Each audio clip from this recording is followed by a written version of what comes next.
As you're no doubt aware, a couple of weeks ago, the government made an announcement around some changes around housing policy, and some of these changes will affect people that have got investment properties. So, a lot of people have been asking me about this, and maybe you've got some questions around some of these changes as well. And I really wanted just to make this short video just to say that my advice around this issue hasn't changed. In fact, the advice that I've been giving to people now for about 4 or 5 years is the same advice that I'm giving now as a result of those announcements. And that advice is buy new builds for your investment properties.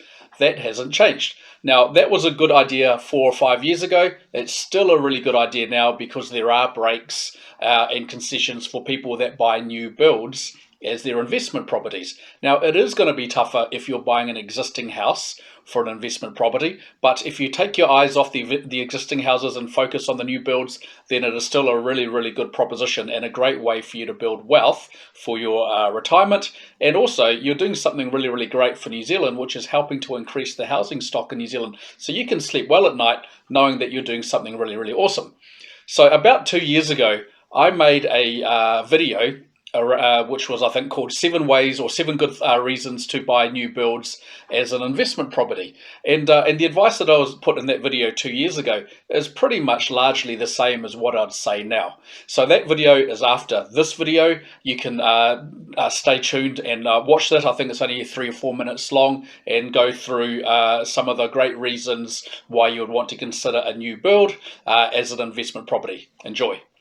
First of all, a lot of people don't consider new builds as a great option for investment properties, but they're actually really, really amazing. So I want to go through some of the options for you. So number one, the Reserve Bank rules. Okay, you will have heard probably in the news and in the papers how the Reserve Bank rules have said that you need a 30% deposit if you want to buy an investment property.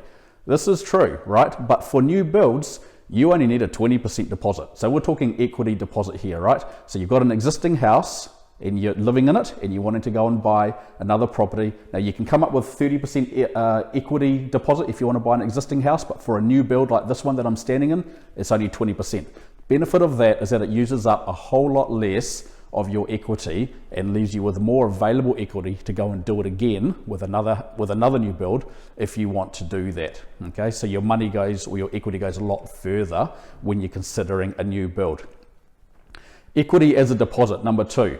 So when you're buying whether it be a construction or any type of investment property, and you've got an existing house that you live in and you've got existing equity in that house, you can buy that house with no cash down, provided you've got enough equity, of course. So I've got lots of clients that just in the last year have bought, we've done a lot of investment properties, and most of them haven't paid $1 for their houses that they're buying. So they're completely using the surplus equity that's in their owner-occupied house to go and buy the investment property house, and they're literally not putting a single cent down to buy it. That's pretty amazing, because you try and show me another investment where you can buy a $500,000, $600,000, $700,000 investment without parting with a single dollar. It's pretty amazing. Okay, so that's another benefit of investment properties, and particularly new builds or new constructions as investment properties. Number three, interest-only mortgages. When you're buying a house for yourself to live in, the bank will nearly always want you to do principal and interest repayments. But when you are buying an investment property, they're usually happy for you to do interest-only repayments. This means the repayments are lower, okay? It means that you can actually have lower repayments on your house, the rent will be coming in, and that rent that comes in most situations will cover the mortgage, and it will cover the rates, and it will cover the insurance. So not only have you not paid $1 to get the house, you're not having to pay $1 to keep the house. Okay. Now that's not the case for all situations, of course, but it is the case for a lot of situations. So that's a pretty amazing feature. Okay. Another great thing about new constructions is that they are easy to tenant. Okay. The reason they're easy to tenant is because they're double glazed. They've got heat pumps or heating inside them. They're clean, they're dry, they're everything that tenants want. This means that you can probably get a premium in rent for new builds as rental properties because people want to live in them, okay? What would you rather live in? A nice new place like this, or a dingy, cold, damp one, and there's plenty of those around as investment properties as well. So they're great, insulated, dry, warm, heated. What's not to like? All right. What number I'm up to? 1, 2, 3, 4. Number 5, little or no maintenance for quite a while. Right. New house. A lot of them have got 10-year guarantees on them. Any maintenance is going to be minor, probably for the first decade. After that, you might spend a bit of money on them. But compared that to buying a 1940s, 1950s, 1960s house, where you can expect maintenance to happen quite regularly. But with a new build, you can pretty much know, there's going to be some peace of mind around not having to spend money on maintenance for a number of years. Okay. Number 6, this applies to all rental properties, not just new builds, but no capital gains tax. All right, so that decision has been made now. You can actually buy with confidence, knowing that one day when you sell the investment property, you get to keep all the capital gains there, which is nice for investors. Okay. Now on construction, all right. So this is another point.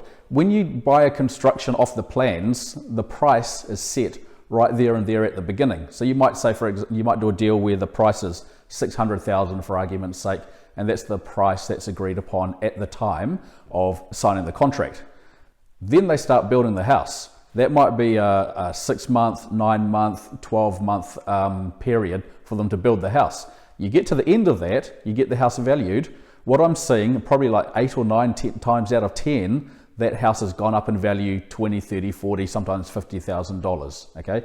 Now they're still paying $600,000 for the house, but now it's worth $620, $630, $640, $650. You still get the benefits of that capital gains through the construction period.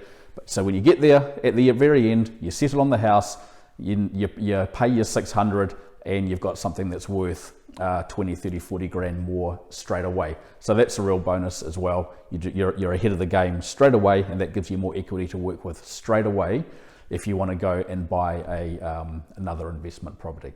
For more financial tips, advice, and education, subscribe to us on YouTube, and don't forget to hit that notification bell.